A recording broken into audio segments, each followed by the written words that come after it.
All right, this is so cool. I wonder if I can find my old flight helmet, from the Hueys.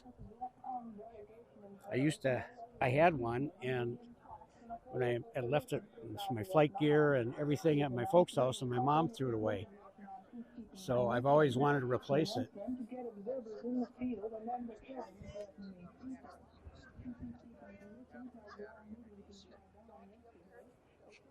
Oh my God.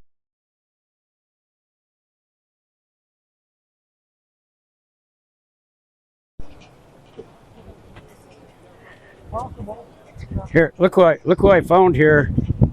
Eric from Celebrating Vintage Model Kits. I'm doing this for my show.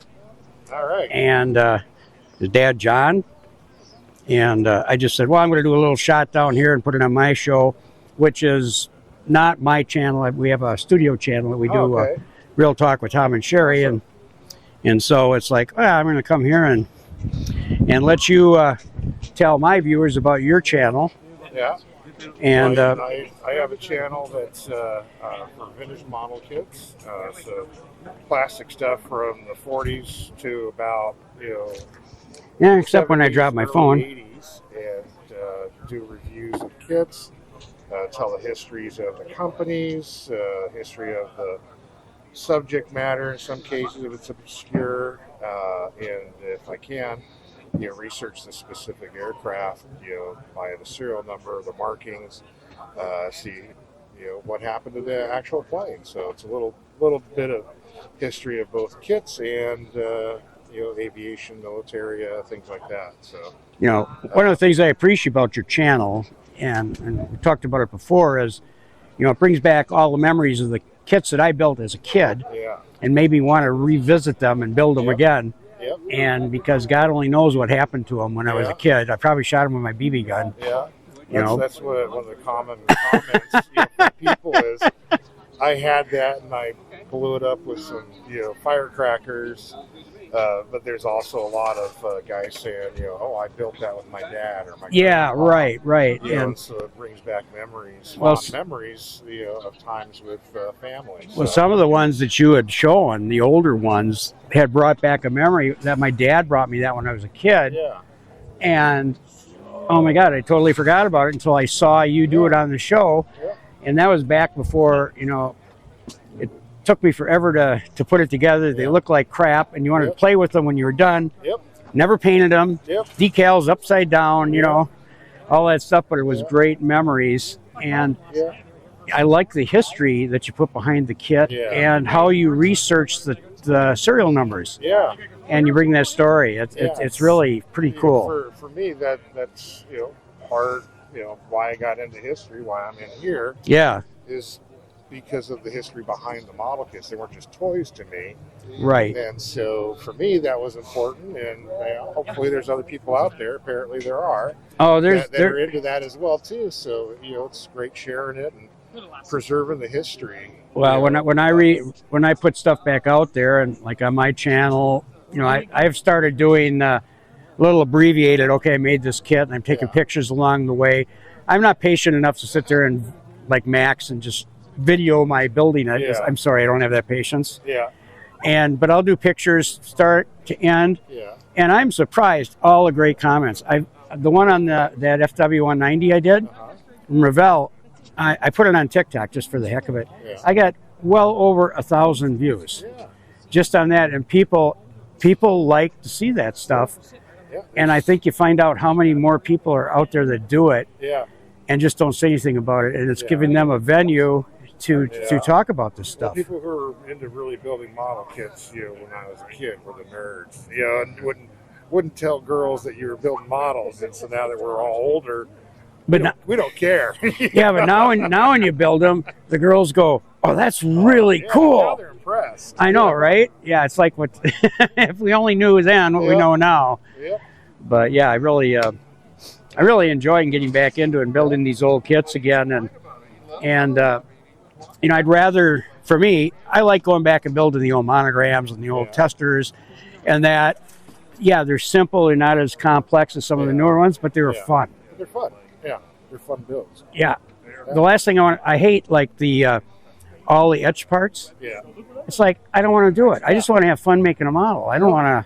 No, and it's not to say that, that those aren't, great kits, and for people who are into that, great.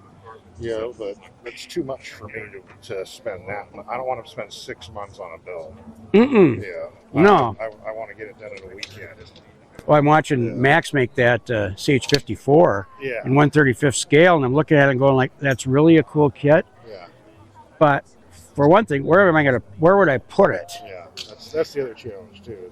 And I haven't built my B-36 or that because I don't know where to put it. Yep. And find a place to display is always the challenge. It is, and but no, that's the fun part of doing all this, and so I think now it's just time for us to go around and explore stuff here and see what we can find. All right. So I found I found a couple things. I found a manual that I had in the Army. All right. I'm going to buy it because it's like, wow, I can't believe I found it here. Yeah.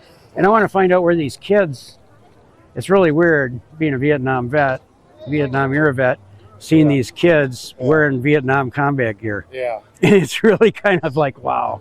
Yeah, I know. When I started this stuff, Vietnam was like taboo. And now it's cool. Now it's cool again. And I want to find out where they get the laws because I wanted a law for my office. Yeah. All right, let's go wander around. Right, let's do it. Okay.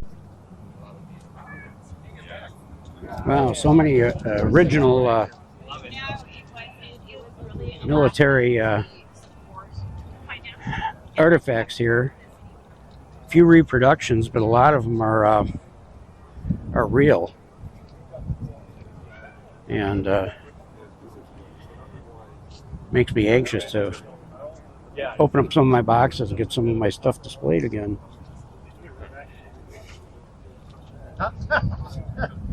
No.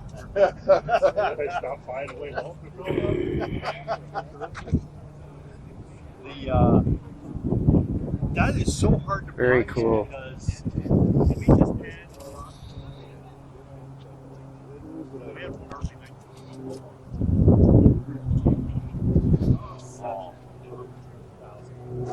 Wait a minute. so bad. I don't care about the fact that it's really cold. I care about the fact that it's No. a Russian contract. Well, it's Just an like early, that Winchester. Well, it's Like, an that's early, the only Winchester it's an I early have. Colt and Russian. Yeah. Actually, it's a Russian contract and early Colt. Yeah, put it right away. Right. It's just an opinion. You forgot to add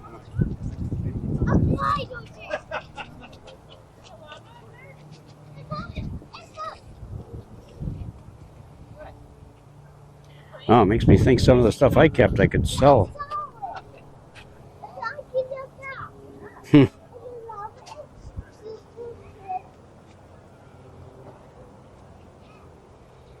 my god, a war trophy. Oh my god. Oh, it's Japanese. What the hell? Oh my gosh.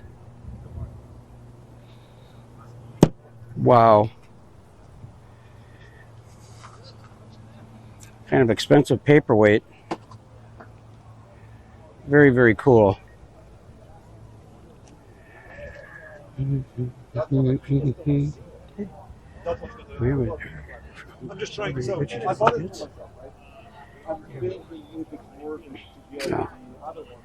Let's see what they have for food. What are your choices today?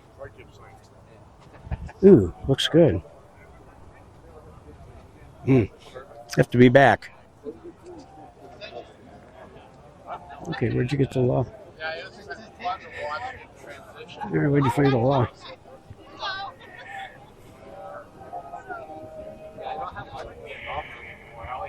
Or 5 years later, especially calmer, get excited about the movie, go home every night.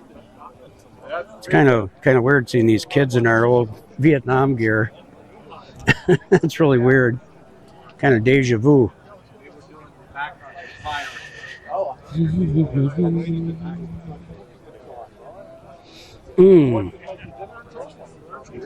Yeah. No, right. Nice.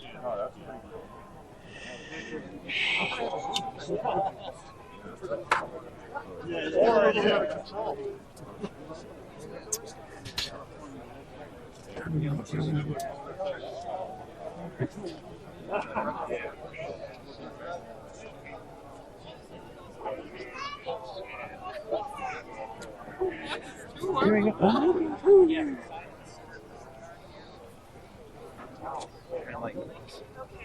one there. I just, you know, they move them around.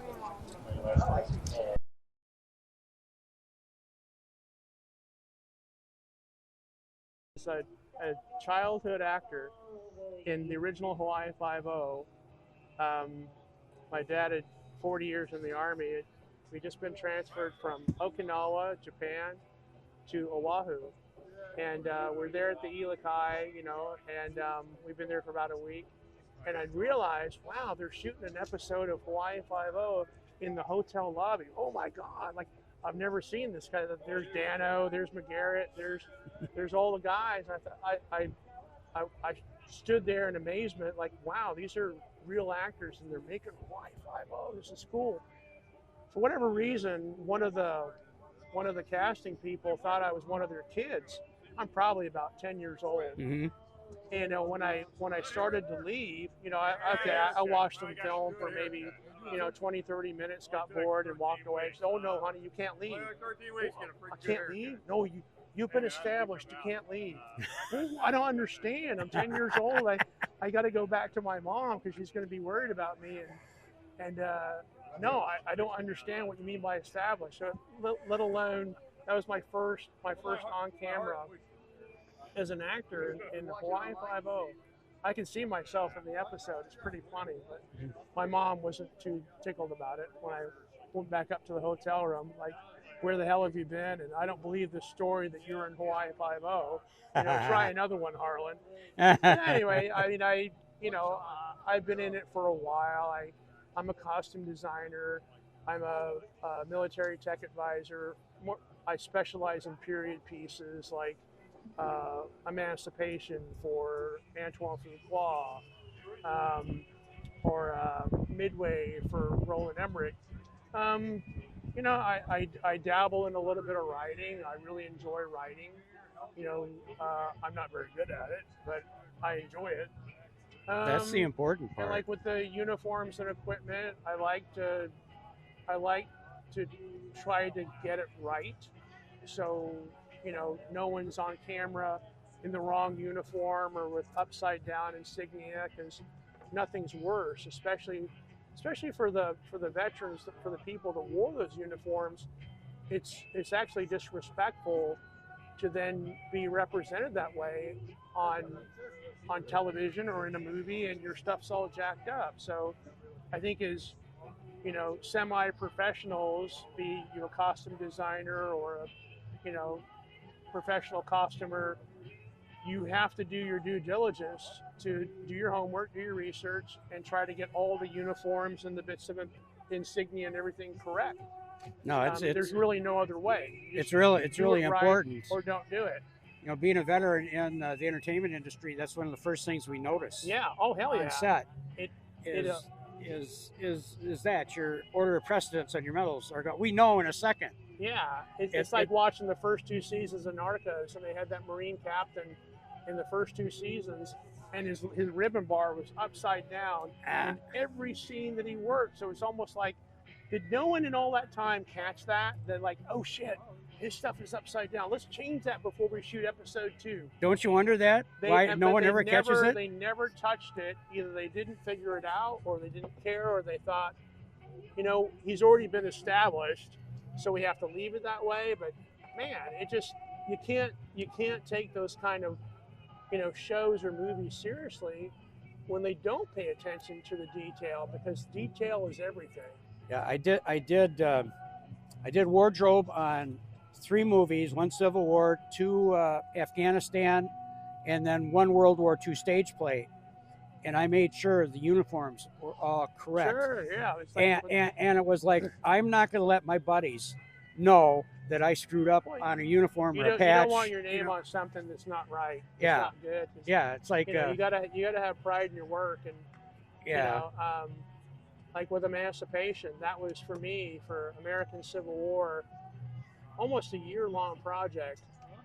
But we made most all the Confederate uniforms from scratch. We had all the buttons cast, Right. all the belt plates, all the, because we cared. Yeah. And that was with, Francine Tanchup, who had done Glory, and together, I mean, I think we nailed it.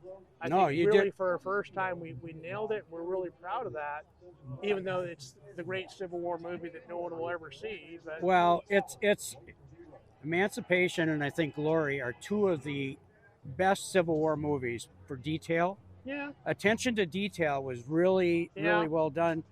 And let's face it, like Gettysburg, it was too. And the only reason why is because they had reenactors do the. but with that, then you have many different schools of reenactors, because of course, what did it take them almost a year to film that? Right. Like it did Gods and Generals, a year and a half in the filming, in the making of.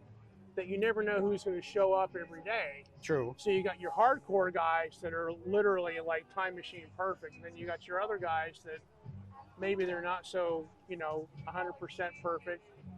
And for whatever reason, the camera tends to romance those guys. How come it always finds them? It always finds them. It's like magic. It's almost like a magnet that they're drawn to them. Like, oh, If there's going to be one mistake, the camera will pick it up. And for all those that are really into that, the Civil War history, Yeah. and the uniforms, and the all the badges and everything, it matters. It matters to the people that it matters to. Absolutely. And but it really shows that you did your due diligence and your credit. You did your homework, you did your research, and then you put it up on the screen to where at least you're trying to recreate a moment in time. Yes. And the best way to do that is to really encapture everything, all the details, so that way when people watch it, they don't get caught up on the details, they just get lost in the story. That's what you want. And then they're just following along, and it's almost like they've gone through a window in time, and they just enjoy the movie. It's like watching Master Commander. It's a piece of art. It's a piece of art you can watch time and time again. And each time you watch it, you always see something new. But it's always good and never bad with that movie and the people that they assembled to put that movie together. Exactly. Yeah. Well, that's my spiel. Sounds good. Well, I'm going to let you get back. All right. Because I'm pretty sure the rest of the guys want to go eat lunch. Sure. All right. It's been a pleasure. It's been a pleasure, and we'll see you again. So, all right. Thank you, sir. Take care. Yes, you sir. Bet. You had more going on. Huh? You had a lot going on. Yeah, I was one of the last 1970 when the government came calling and saying, "We'd like you to join our team." And I stayed in. You may need it one of these days. The way things are going. You know?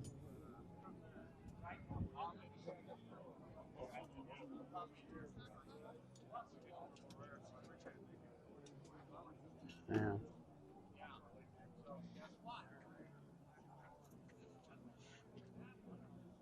Very cool.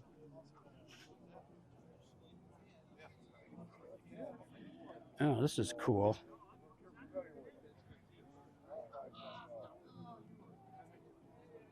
Oh, no way. That was an RTO. Oh my God. I don't believe it. No, this is Korean War type stuff. Oh no. We probably still used it. Oh my God, that is too cool. I might have to think about that one.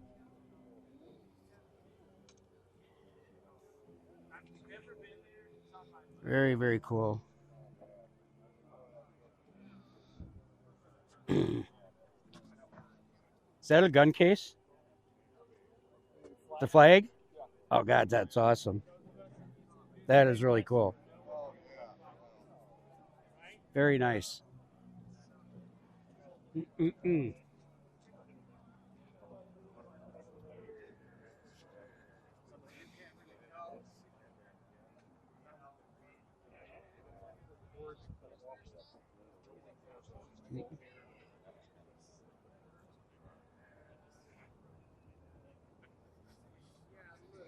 Oh my God. It was 1970. That was the last one. The government came calling us and joined our team, you know? Oh, yeah.